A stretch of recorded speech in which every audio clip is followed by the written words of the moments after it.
sanos. Por ejemplo, muchos dirán, ah, no, yo voy al Chagualo y allá puedo encontrar, yo pido tanto de abarco, tanto de choiva, y aparece. Pero cuando yo estoy pidiendo madera para demandar madera superior a lo que el bosque me está ofreciendo, yo estoy degradando el bosque. Eso es muy importante que lo tengan. Para muchos de ustedes, en una rueda de negocios que hemos estado haciendo con asociaciones de campesinos y agricultores, aquí con la Cámara de Comercio, los traemos y ofrecen lo que el bosque ofrece con plan de manejo. Ah, no, Adriana, pues que eso es muy poquito. Eso no me alcanza. Pues eso es lo que hay, no hay más. Si nosotros utilizamos más de lo que está dando el bosque, estamos generando un proceso, un problema ambiental. Entonces, de eso es lo que se encarga la autoridad ambiental, de dar el permiso de lo que realmente tiene la corta anual que puede hacer la persona y que es una madera legal y que podemos emplear. Algunas de las corporaciones, aquí traigo el sello de sostenibilidad de Corantioquia, también existe una página en el ministerio que se llama Elige Madera Legal. Y entro a los bosques plantados.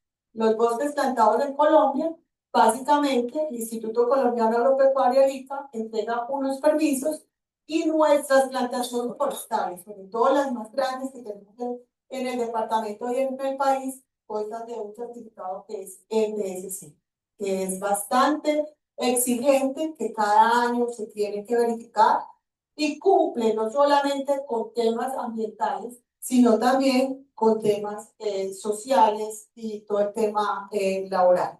Entonces son certificaciones que nos permiten saber a nosotros si estamos consumiendo madera legal. Con esto les quiero decir, o sea, no hay que tenerle miedo al uso de la madera. Hay que saber dónde y compra madera legal. En la feria del diseño el año pasado hice un ejercicio, no por más, sino por conocer la respuesta y conocer cómo era, qué pasaba. Y una mesa muy linda, y yo peleé, es madera legal. La persona sabía de qué le estaba hablando y más bien me escribió otra minusita, madera legal, es el FCC. Entonces, si nosotros tenemos la cultura de decir es madera legal, estamos contribuyendo con un aprovechamiento sostenible de los bosques. Bueno, yo mucha carreta, aquí me puedo quedar horas hablando de eso, de ese tema. Esta foto es muchas de las maderas de bosque natural que tenemos en los grandes centros urbanos como Bogotá, Medellín, el eje cafetero es de Chocó. Estas fotos yo creo que dicen mucho de lo que es cómo se explotan los bosques en el Chocó. Pero más que mostrarles las fotos que son bastante llamativas, y es esa Colombia que yo creo que ustedes y nosotros podemos ayudar a construir desde el uso de la madera. Quiero contarles que la madera, pues ya dijimos que es sostenible, pero que además es regenerativa y sostenible desde todos los pilares. Las plantaciones forestales en Colombia generan empleo en las regiones donde están, empleo legal, empleo que nos han ayudado a hacer una reconversión social en muchos territorios y al cual estamos apuntando en estos momentos en el nordeste del departamento. ¿Por qué? Por la forma como los colaboradores de nuestras empresas para las plantaciones forestales lo hacen. Igualmente deberíamos pensar en que la madera del bosque natural no tenga un tema laboral en estas condiciones, sino realmente protege. Pero me dicen, ah, no, es que no hay plata. Y no, no me da, cuánto vale una troza, no sé qué. Pero ese es el gran valor que le debemos dar en la transformación. No quiere decir que una persona de estas esté en estas condiciones, porque entonces debería ser capaz de soportar los costos laborales mediante el proceso de transformación.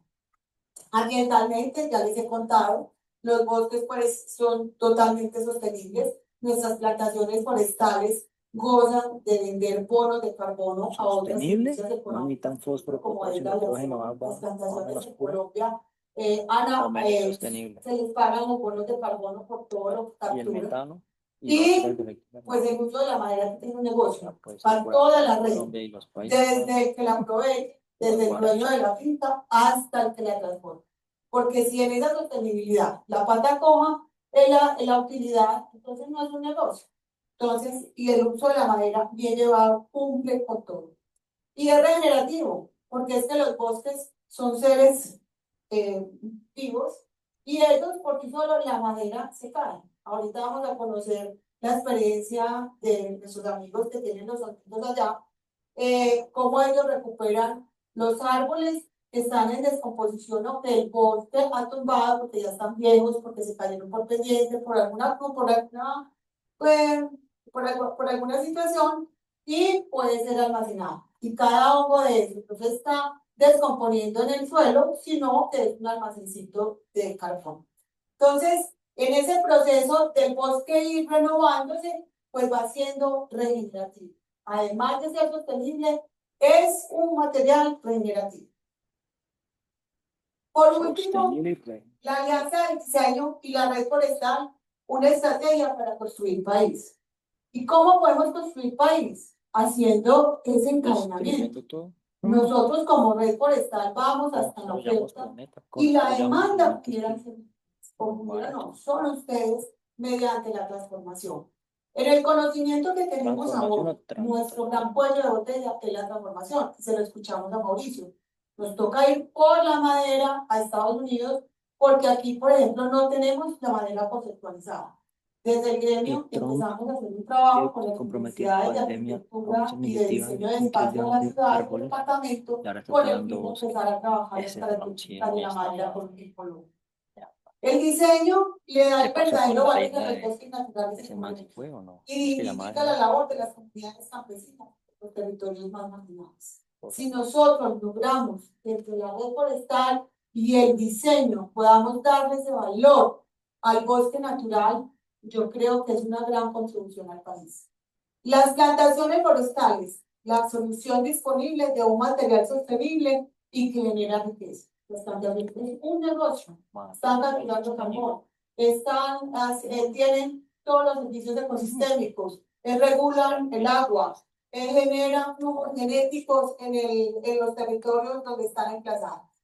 Cada elemento en madera es un almacén de carbono que contribuye a mitigar y compensar los efectos del cambio climático.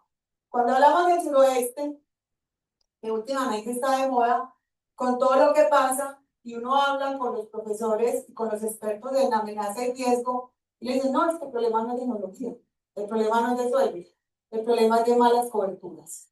La cobertura más bondadosa para la mitigación de los efectos del cambio climático y disminuir todo este tema de riesgo son las coberturas en bosque. Pero tenemos que pensar en una actividad productiva alrededor de los bosques, porque no podemos pensar en sacar áreas de la economía simplemente para la conservación. Tenemos que ser innovadores para que se genere riqueza y se genere conservación.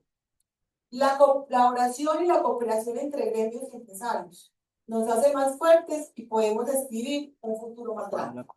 Así las cosas, pues quiero invitar tanto a la Cámara de Comercio de Academia, aunque vamos más allá de esta conversación que tenemos y nos inspiremos en trabajar por empezar en Colombia a hacer un trabajo más consciente, más técnico, estudiar y con todos los eslabones de la cadena podamos saber trabajar con madera.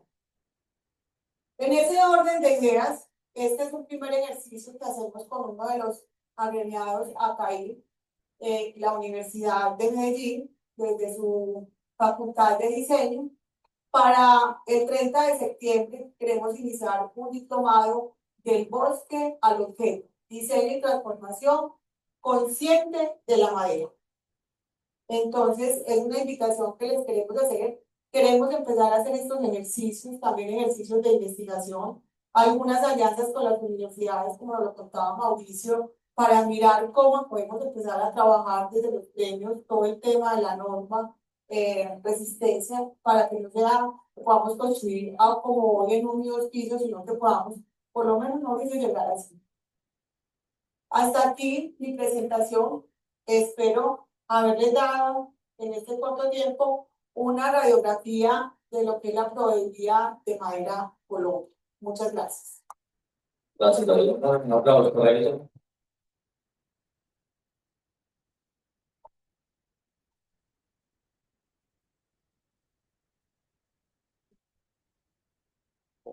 Sí, no te vayas, te invito a que te sientes y nos acompañes en el panel. Invitamos también a que nos acompañen en el escenario a Mauricio Cuesta, a Luz Bedoya de Arte Aníbal. Vamos a tener a continuación un conversatorio. También estaremos en línea con Franny. Nos confirmas, por favor, Franny, que estás en línea escuchándonos.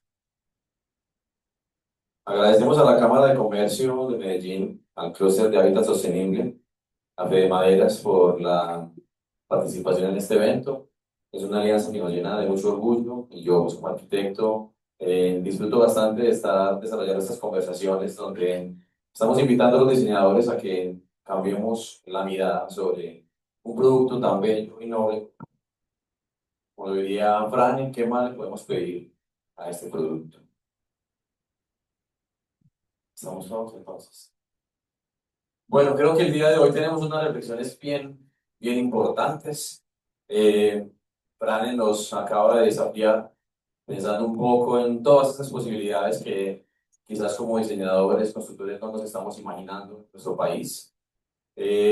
Sabemos que nuestro país, desde la colonia, es un país que ha pensado en sistemas constructivos más de la tierra, el barro, la tapia, el ladrillo, y hoy en día tenemos una gran industria cementera en nuestro país. Pero no por ello debemos dejar de pensar en la nobleza de un material que ha servido por milenios para desarrollar una arquitectura que, aparte de ser estable, segura, es noble y bella. Y yo quiero decir como arquitecto que la madera nos transmite un montón de emociones y calidez en el espacio. Quisiera entonces, en el orden de las presentaciones, darle a Fran primero la palabra y preguntarle a él cómo ha logrado Chile ese consumo responsable de la madera y esa tecnificación que han tenido en la industria de la construcción. ¿Cómo ha sido ese proceso? ¿Cuánto tiempo les ha llevado? ¿Cuáles han sido esos desafíos que han enfrentado a nivel normativo, a nivel de la regulación? Que quizás eso nos pueda dar unas ideas a los arquitectos y constructores aquí presentes de que allí hay una alternativa interesante por tener en cuenta.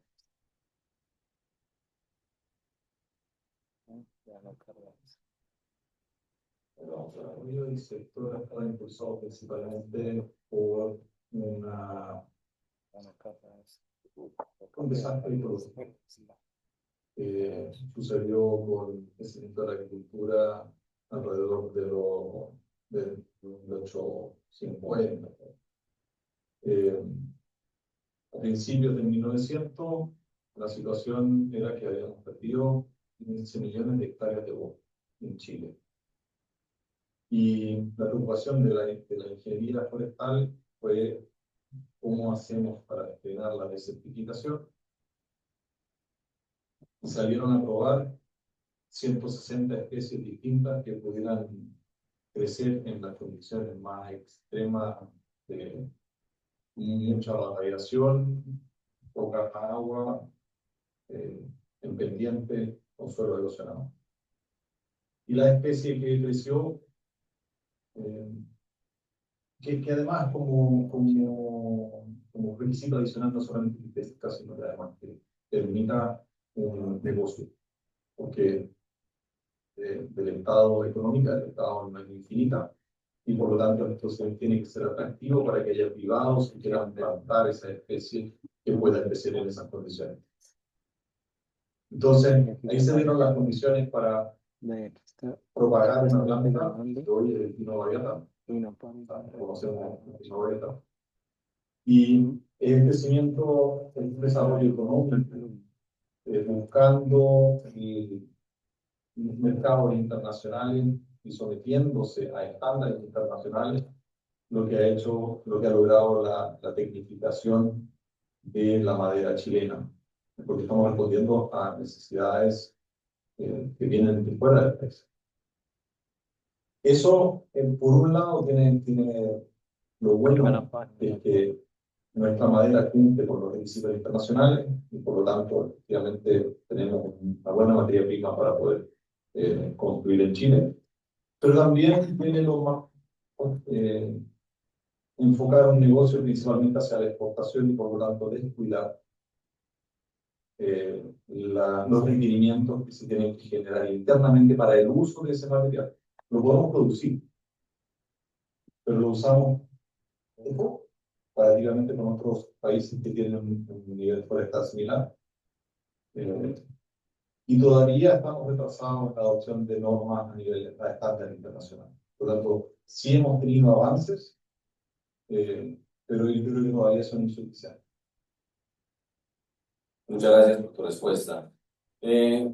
Cuando hablas de tus países, obviamente te estás refiriendo seguramente a Canadá y los Estados Unidos, donde sabemos que es una industria ampliamente desarrollada. Seguramente acá pues tenemos un rezago importante.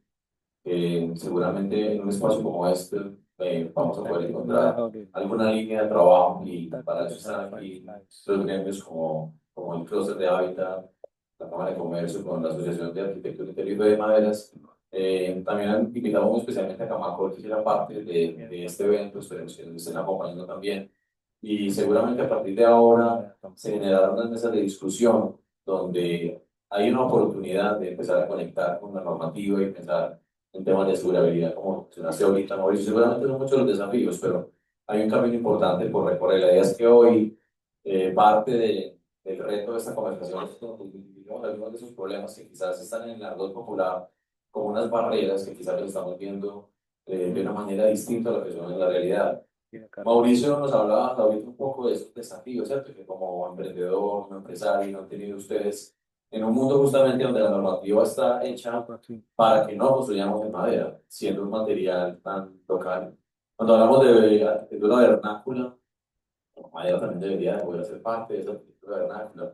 ¿Crees tú que hemos perdido un poquito esa memoria ancestral? ¿Cuál ha sido ese reto desde lo que ustedes han enfrentado como empresa familiar para poder desarrollar su proyecto empresarial? Pues mira, los retos han estado a través de que nosotros tenemos que regir por las normas de los países nórdicos y de Estados Unidos y Canadá, porque si no, las normas colombianas han comenzado a existir hace poco, pero no existen. Entonces uno tiene que basarse en normas internacionales y adaptarlas al trópico y a las condiciones del país, que es muy distinto. En Colombia la madera era un material que se usaba artesanalmente. Yo doy el ejemplo cuando hicimos un recorrido con varias universidades alrededor del río Magdalena. La gran mayoría de construcciones eran de madera. Pero cuando uno les iba a entregar una casa de madera, era como el simple pero como así de madera. Porque no me la van a dar en ladrillo, era en algo bueno. Entonces, muchas veces el material estaba con un desprestigio, como la madera está ahí, es muy fácil. Lo otro es hecho, lo otro es industrializado.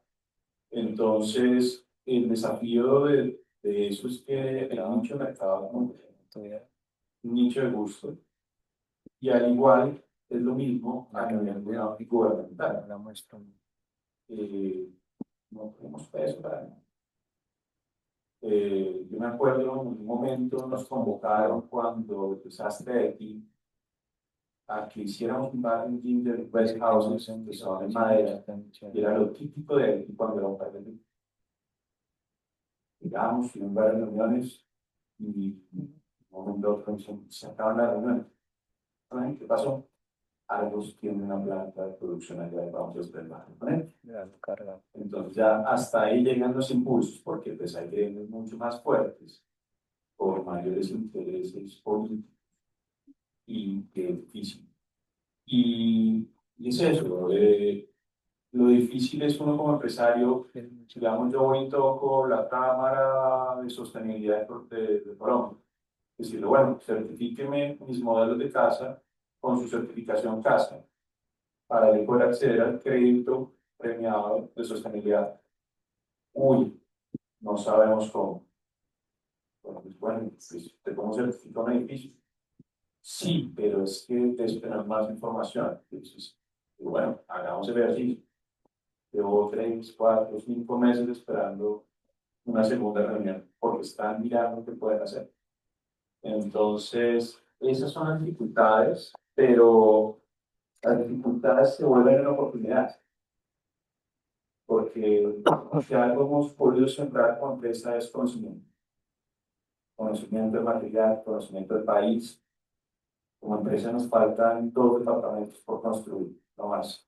Yo tengo reunión para hacer una escuela de uno, entonces esperemos que ya solo nos falte uno.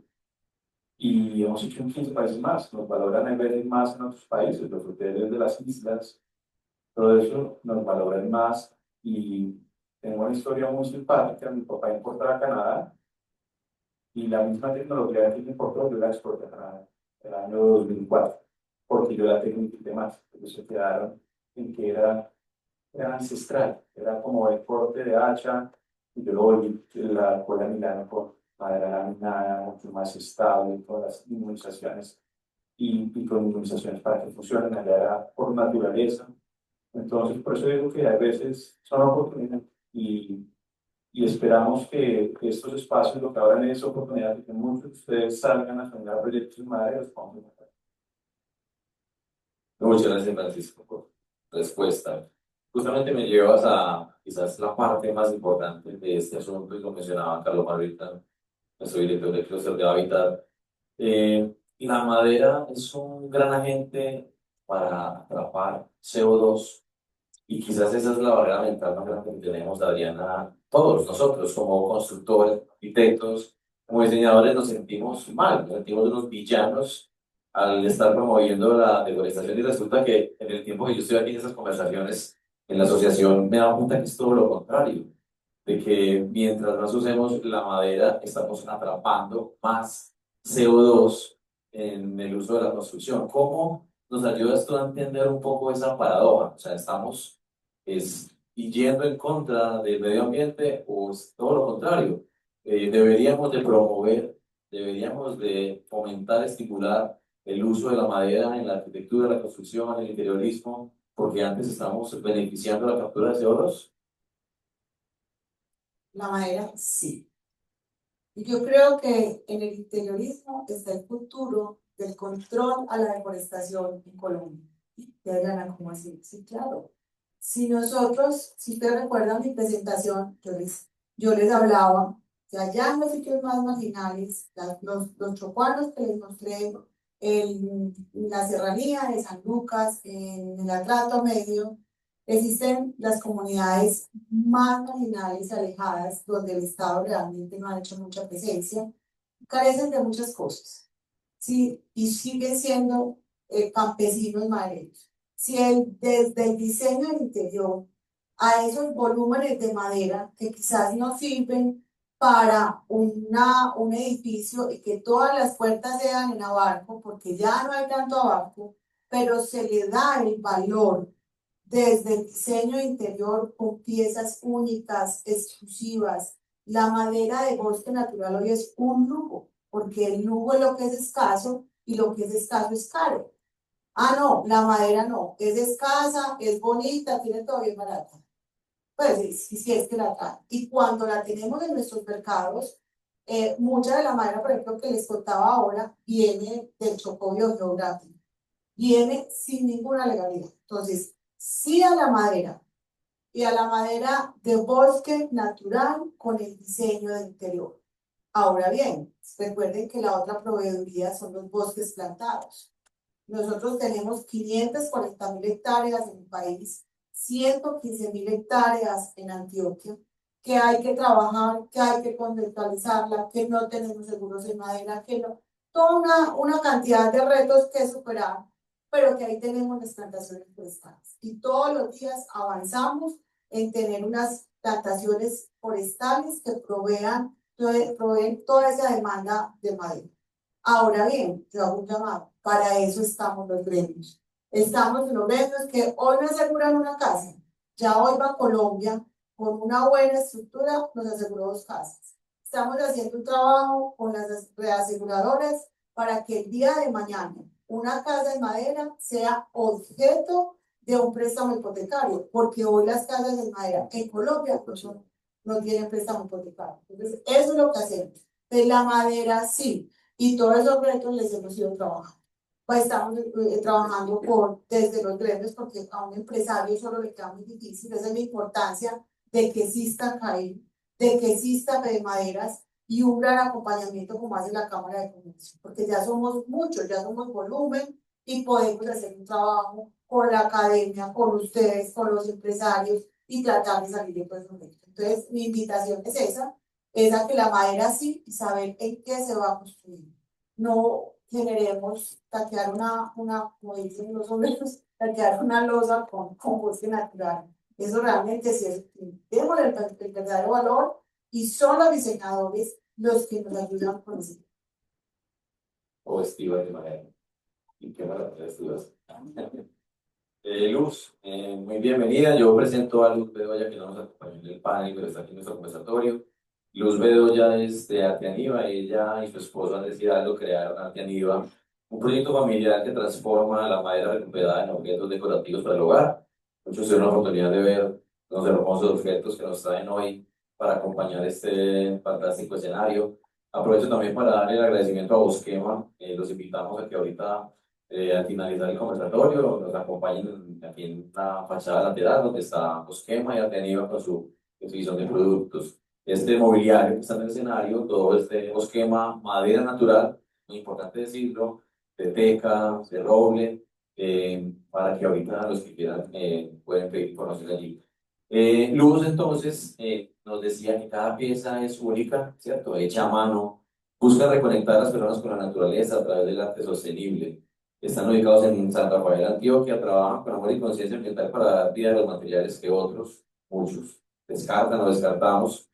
Y justamente ahí está la belleza en lo que nos contabas, en la belleza de la imperfección, de lo orgánico, lo auténtico, uniendo la artesanía, el diseño y la sostenibilidad. Luz, luego de esa larga presentación, quiero preguntarte, yo, antes más bien voy a decir, definitivamente creo en el simbolismo de la madera, en el aporte, como mencionamos ahorita, de la calidez y el bienestar del espacio.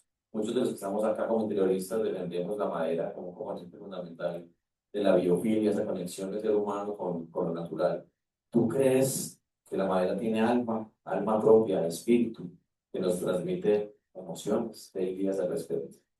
Buenas tardes para todos. Bueno, quiero empezar que cuando yo era niña, veía a mi mamá partir un trocito con un machete y hacía 10 días huele a comida. No le entendía nada. Cuando conocí a Andrés, que actualmente es mi esposo, andábamos con los ríos, el potero, y recogía trozos y no me decía muchas cosas, tampoco entendía nada. Pero llegamos a un punto que teníamos como toda madera, con el tiempo fui entendiendo que es una historia de madera, ¿cierto?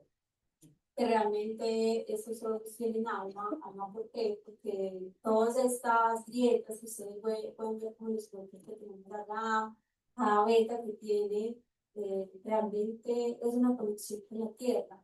Y esa madera tiene como unas propiedades organolépticas muy particulares y son de huecos que el genoma se lleva el genoma de otra parte, entonces cada hueco transmite la conexión o el tiempo que esa madera está enterrada, porque nosotros recuperamos madera de comida, virtualmente, madera que puede llevarse con entradas en una continuidad. Y se puede hablar, vamos a verlo. Andrés, cuando era chiquito, trabajaba con su abuelo y veía unas raíces ahí enterradas.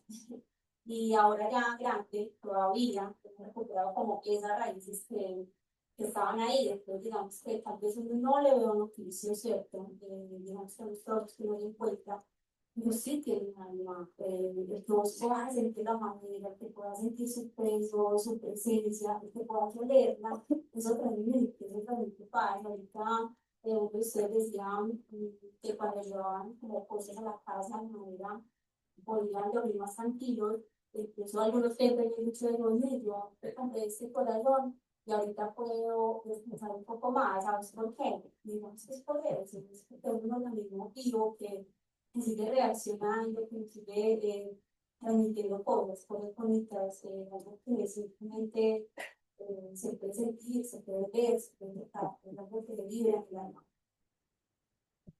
Me gustaría contar una historia sobre la madera. Claro. Me convoca parques nacionales para hacer unas construcciones administrativas en el Parque Tayrona.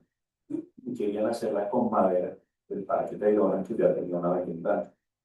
Nos reunimos con las comunidades indígenas y nos dijeron que tenían que hacer una ceremonia para pedirle al árbol permiso para poder utilizar la política. Y después nos tocó tener varias mesas de trabajo con los líderes indígenas y explicarles que al comprar la madera de un bosque plantado había nacido con ese fin y aceptaron y logramos hacer todas las construcciones administrativas en el Parque Tayrona del Mar.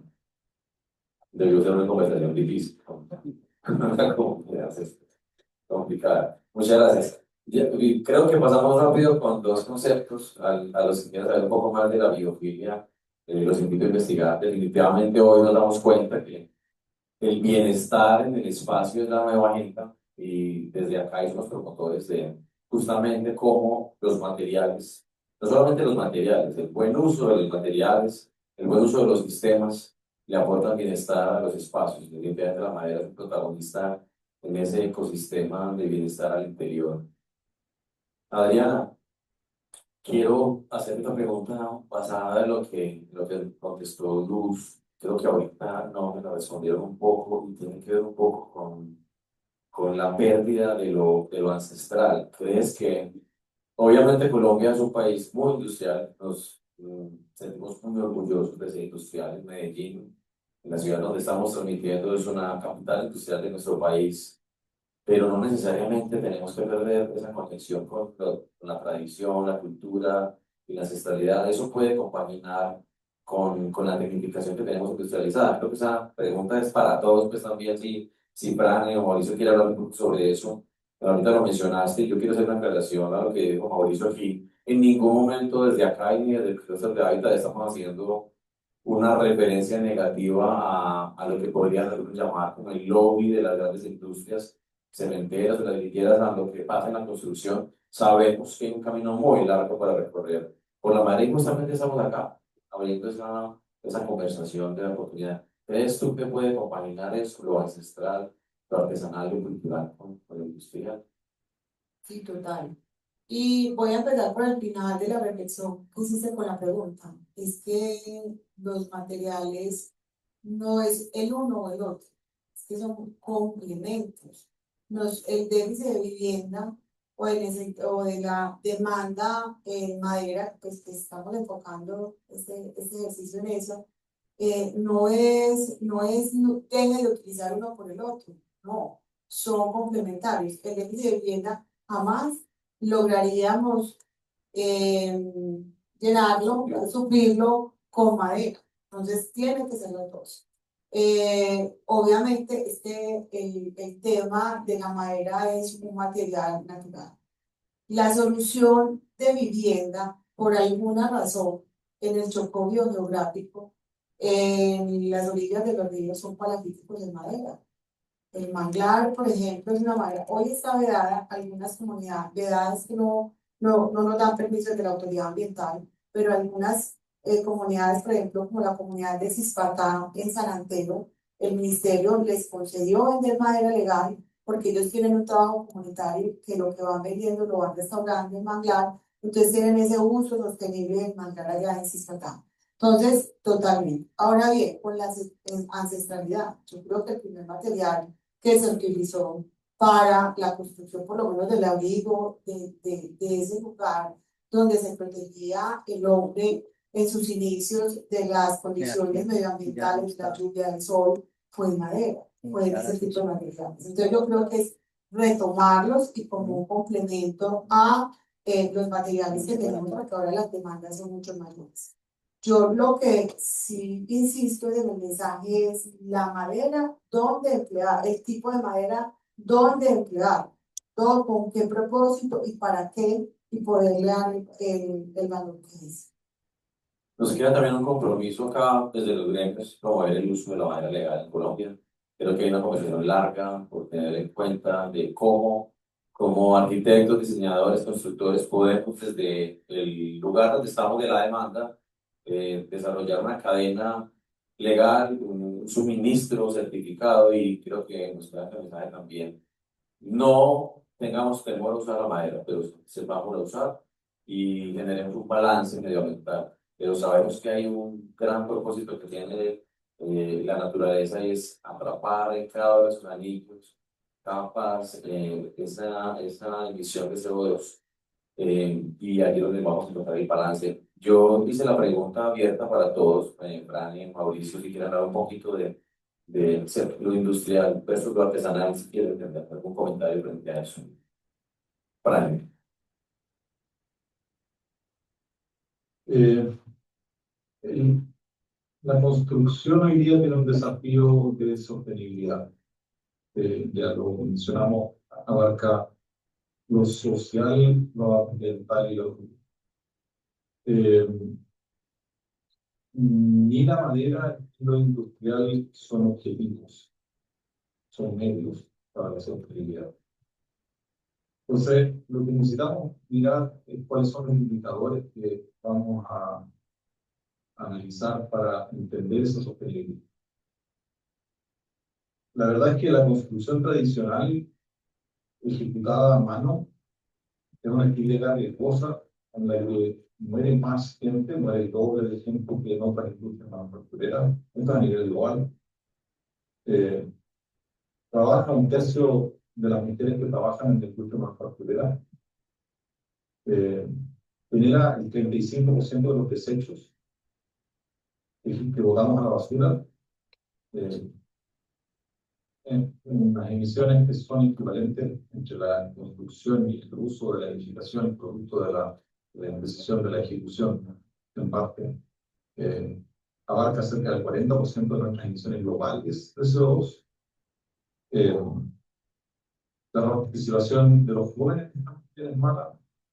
El hecho de tener que desplazarse todos los días para ir a una obra que está lejos, porque la obra está fija en un lugar y por tanto mi fuente de trabajo es móvil y tengo que desplazarme por horas en el tráfico o al otro lado de la ciudad o moverme incluso a otra ciudad, genera condiciones laborales que son precarias, expuestas a la intemperie, a las condiciones climáticas, que son condiciones laborales duras que tampoco son atractivas para los jóvenes. Entonces, cuando hablamos de sostenibilidad de la edificación, cuando hablamos del proceso de cómo estamos construyendo en específico, por qué movernos hacia lo industrial y dejar más atrás lo artesanal, en parte tiene que ver con eso, crear las condiciones para una buena calidad de trabajo y también para una buena calidad de producto. Por algún motivo aceptamos que la construcción se haga en el terreno, pero eso es inaceptable en cualquier otra industria manufacturera. Imaginemos que vamos a comprar un auto y nos dicen, no se preocupen, mañana llega la primera cuadrilla de 10 personas a fabricarle el auto en el terreno de su casa. Y además, saben que en realidad no sabemos cuánto le va a costar realmente, porque después les vamos a cobrar más.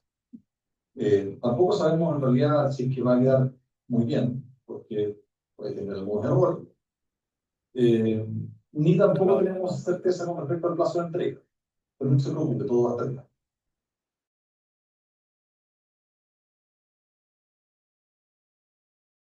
Necesitamos pasar a migrar hacia una construcción que haya más certeza, haya mejor calidad, mejores condiciones laborales.